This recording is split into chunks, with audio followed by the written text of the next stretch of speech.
ini kami akan membahas mengenai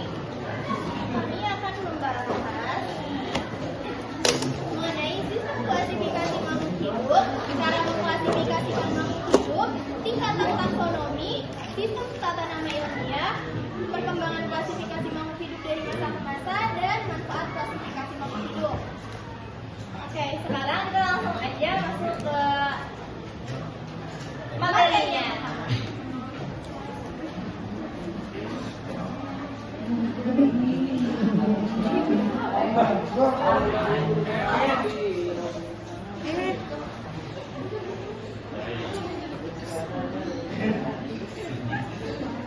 Sistem klasifikasi makhluk hidup.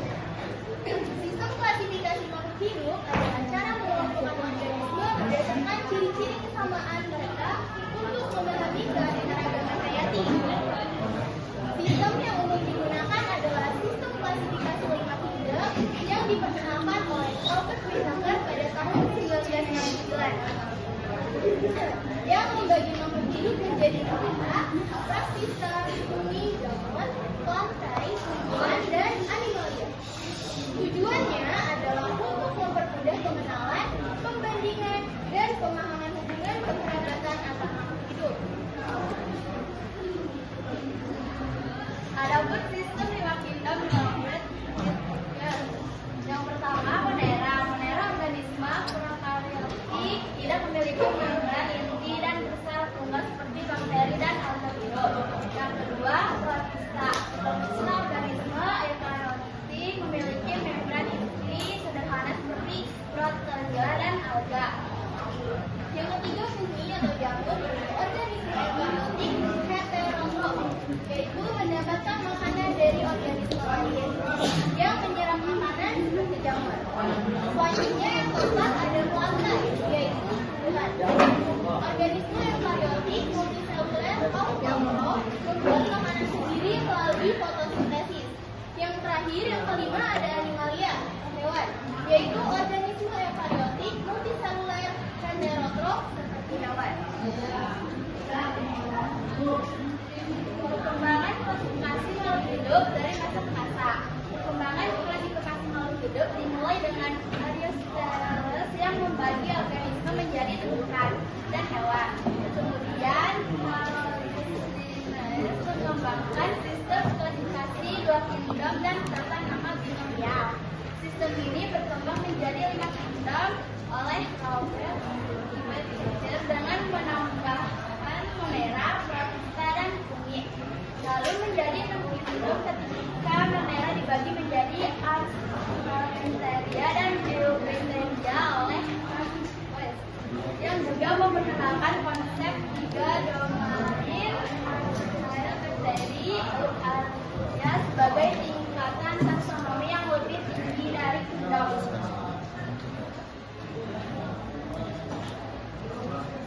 Selanjutnya yaitu cara mengklasifikasikan makhluk hidup.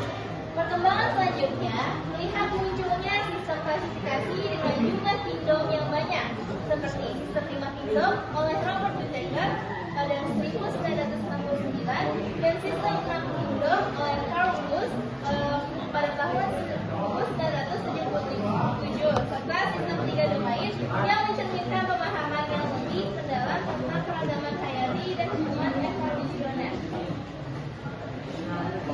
Langkah-langkah dan metode klasifikasi makhluk hidup. Yang pertama yaitu identifikasi ciri. Para ilmuwan mengamati dan mengidentifikasi makhluk hidup untuk menemukan persamaan dan perbedaan ciri fisiknya. Yang kedua yaitu pembentukan takson. Berdasarkan ciri-ciri tersebut, makhluk hidup dikelompokkan ke dalam tingkatan hierarki yang disebut takson.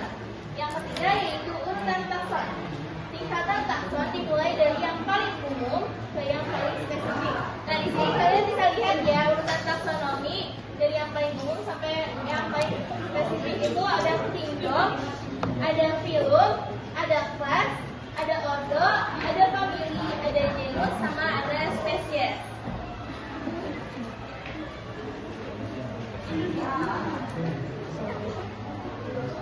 Apa itu taksonomi? Taksonomi adalah ilmu pengelompokan atau klasifikasi suatu objek, baik itu makhluk hidup, benda, atau konsep.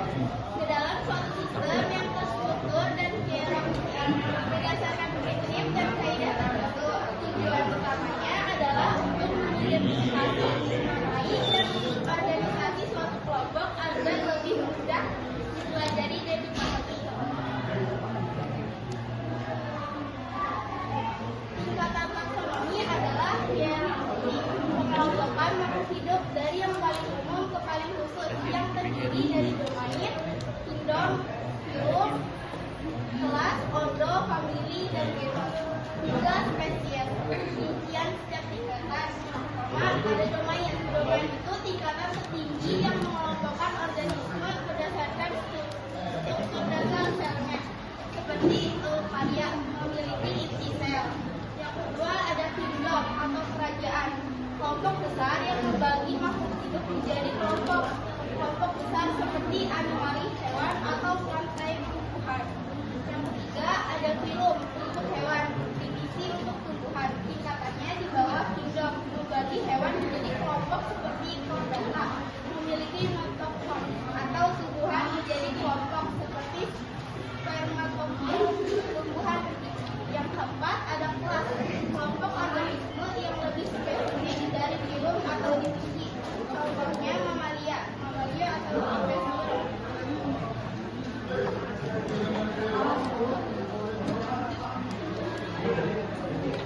Yang kelima ada ordo, bangsa, tingkatan atau kelas yang membagi kelas menjadi kelompok yang lebih kecil seperti karnivora, pemakan daging, atau primata.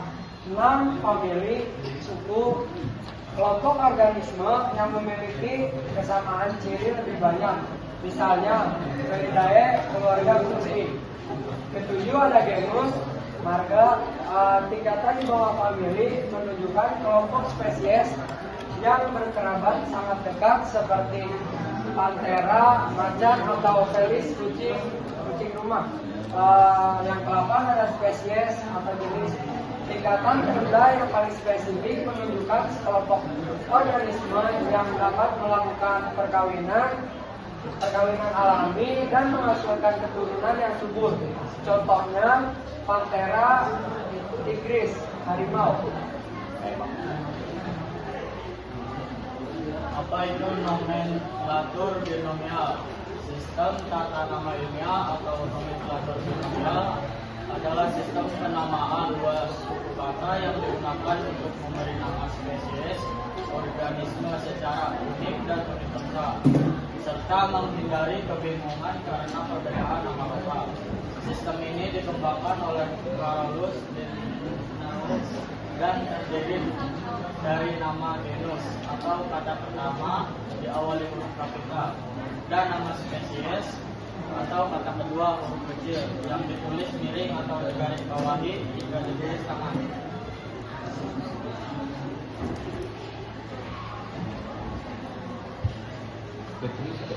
Yang pertama, sistem penamaan ganda, nomenklatur binomial atau. 4 ada kelas, yang kelima ada ordo, yang keenam ada famili, yang ketujuh ada genus, yang ke-8 ada spesies.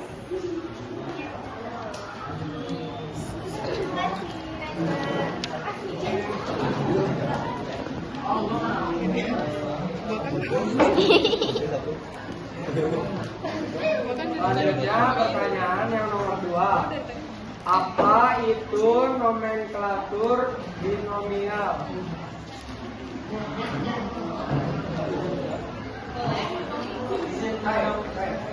Ini menjawab dari pertanyaan dari kelompok 1. Jawabannya itu kalau masalah penamaan kata ganda. Bisa lebih spesifik lagi. Apa ya? Udah.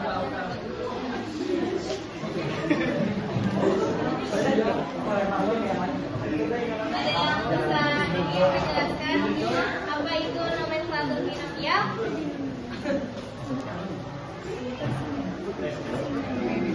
Ada yang bisa?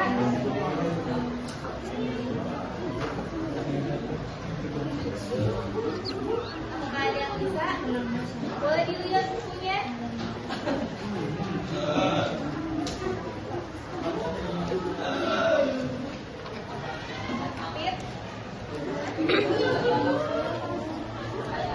Pertanyaannya, apa itu nomenklatur binomial? Mau jawab nggak sih?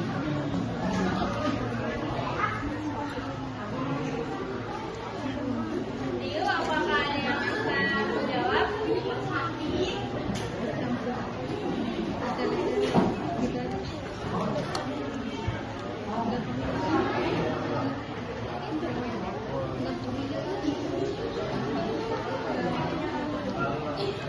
Ayah, siapa yang mau jawab?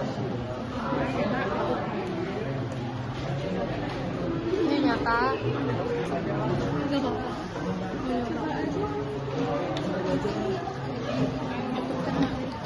Aku mau menjawab. Jadi jawabannya itu adalah penggunaan dua suku kata agar tidak satu kondisi. Itu kurang apa ya? Kurang menjelaskan arti dari nomenklatur binomial gitu.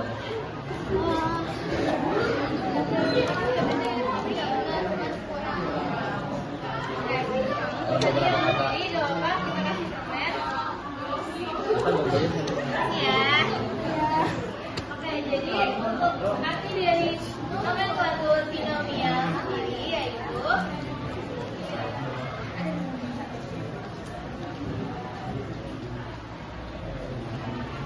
nah, ini dia.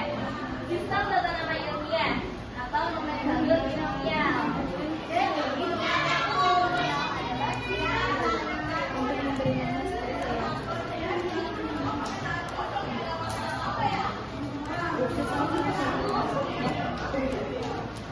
oke, tadi kan udah nih kita kasih pertanyaan buat kalian. Nah, sekarang tinggal kalian yang kasih pertanyaan untuk kita. Apakah ada yang ingin ditanyakan? Ini. Itu dulu Kak. Bisa kasih contoh Kak, contoh dari taksonomi divisi dalam kingdom bangkai. Kasih contoh taksonomi divisi dalam kingdom bangkai. Itu pembagiannya ada apa? Ada lagi yang ingin ditanyakan? Ini. Cibe. Ayo, Be. Kakak atuh. Di sini saya akan menjawab. Bertanya sistem kingdom 5, sistem kingdom 6, sistem kingdom 3. Kingdom itu ditemukan oleh siapa saja pada tahun berapa? Ada polis dari kalian. Ada lagi yang ingin ditanyakan?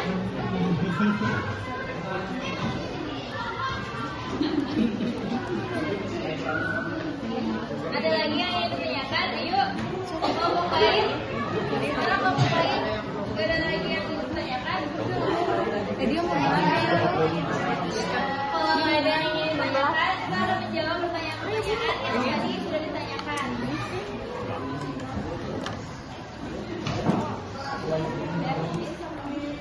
Kalau di sini sudah nggak ada lagi yang ingin ditanyakan, jadi kita akan menjawab pertanyaan-pertanyaan yang tadi ditanyakan ya.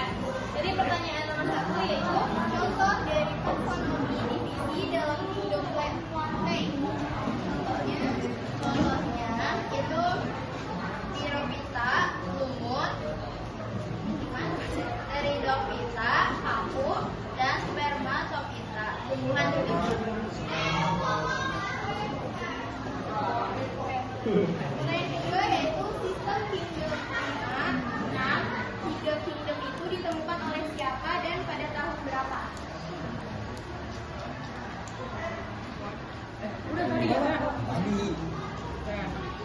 Nah, ini ya, tadi yang bertanya itu kan katanya sistem 5 kingdom itu ditemukan oleh Robert Taylor pada tahun 1969. Terus sistem 6 kingdom ditemukan oleh Paulus pada tahun 1977 dan sistem 3 kingdom ditemukan sistem 3 domain ditemukan oleh F.K.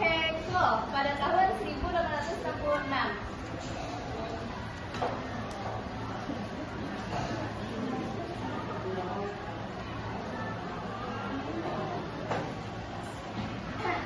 Selanjutnya, apakah ada yang ingin menanggapi?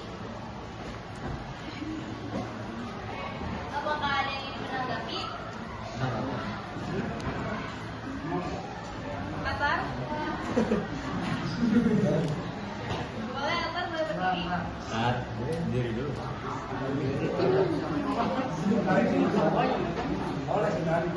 Boleh boleh lihat kertasnya kalau misalkan ada yang gimana itu.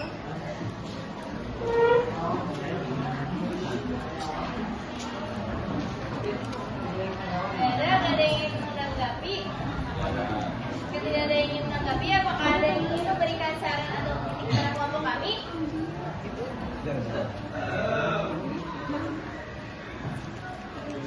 Ayo gak apa-apa, kasih aja saran dan kritik biar kita tuh bisa lebih baik lagi gitu ke depannya.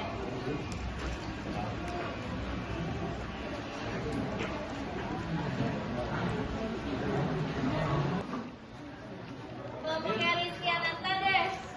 Coba kasih saran dan kritik kepada kelompok kami apa saja yang harus diperbaiki.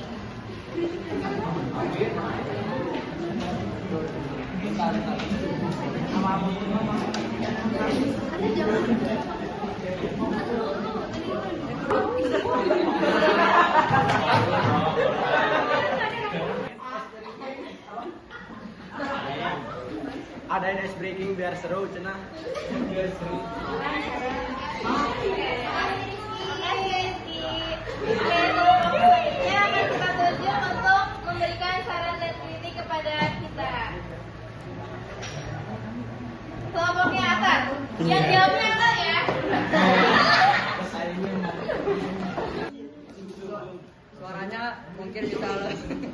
Suaranya mungkin bisa jelas, lebih jelas lagi dan lebih udah